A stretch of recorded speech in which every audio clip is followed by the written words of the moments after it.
Hello, welcome to Unit 2 of Intro to Biology. In this unit, we will be covering cells. The essential question of this unit is what is a cell? Well, a cell is broadly defined as the smallest unit of life. You can think of it as the building blocks of our body.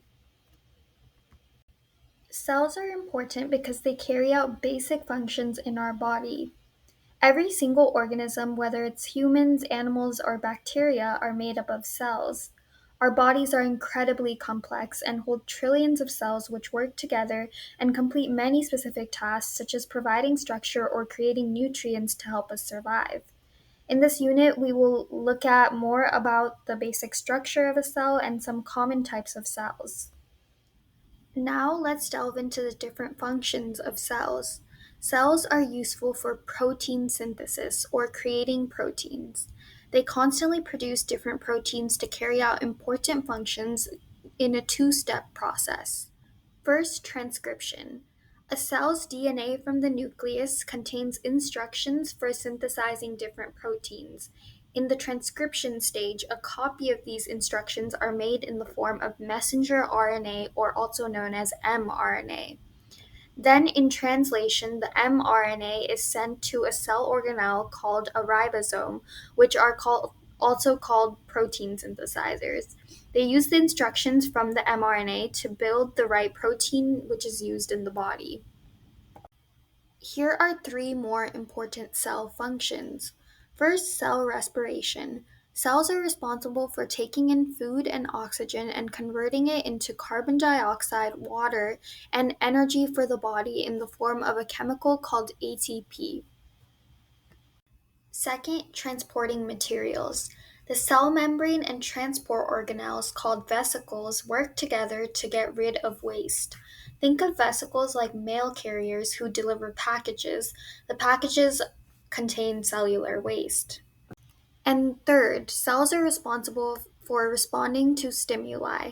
A stimulus is anything that triggers a reaction. Cells use sensors called receptors to sense physical and chemical changes both inside and outside the cell, allowing them to respond to different situations. Now let's dive into cell organelles, which are parts of the cell that perform specific functions.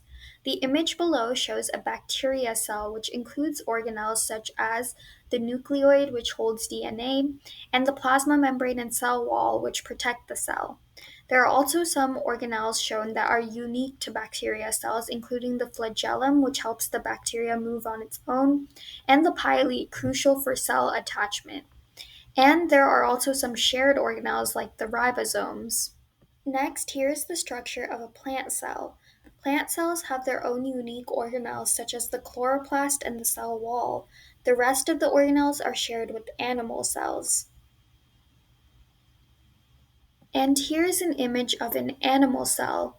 These are the types of cells found in our bodies. Here's the image of the structure of the cell along with important organelles, which we will dive into in the following slides. First, a common cell organelle is the nucleus, which contains the DNA, which has the genes and instructions for creating proteins in a cell. Second, the mitochondria is important for cell respiration to create energy, one of the cell functions we previously discussed. Third, the cytoskeleton is a framework that defines cell structure and helps with cell movement. And finally, the Golgi body sorts proteins and fats and packages them into the mail delivery organelles, vesicles, which shape them to other organelles. And here are four more. The rough endoplasmic reticulum is covered with ribosomes, which help with protein synthesis. The smooth endoplasmic reticulum lacks ribosomes, hence the name smooth. It's used to break down toxins and make useful lipids, which are fats. Ribosomes are responsible for reading the messenger RNA and creating proteins, and lysosomes are a cell's cleanup crew responsible for collecting, breaking down, and recycling waste pathogens and old cell parts. You can remember it as ribosomes read protein instructions and lysosomes let go of litter. We talked about the organelles in animal cells, but it's important to understand that other life forms, such as plants and bacteria, are made of different kinds of cells. Animal and plant cells are both eukaryotic, which means they have a nucleus that stores the DNA. The surface of animal cells are made of a soft cell membrane. Meanwhile, plant cells are made of a rigid cell wall made of cellulose instead of a cell membrane. They also contain organelles called chloroplasts, which are essential for photosynthesis, the process where plants are able to create their own food in the form of glucose. On the other hand, bacteria cells are single-celled organisms and are prokaryotic, meaning they don't have a nucleus to store the DNA. Instead, they have a nucleoid with the DNA condensed in the cell. Beyond this, there are many other kinds of cells that serve different functions. Red blood cells contain a protein called hemoglobin, which allows the cells to absorb and transport oxygen throughout the body and is necessary for survival. White blood cells are a part of our immune system and help detect and kill pathogens, which are bacteria and viruses. Many white blood cells have different kinds of specific jobs. Nerve cells, also called neurons, make up our nerves and brain. They send and receive electrical signals that control our body, sensory processing, and thinking abilities. Next up, muscle cells. There are two kinds of muscle cells, skeletal and smooth.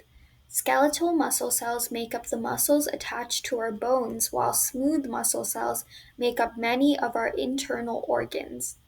They are essential for voluntary movements and maintaining structure. Skin cells make up the outer layer of our skin.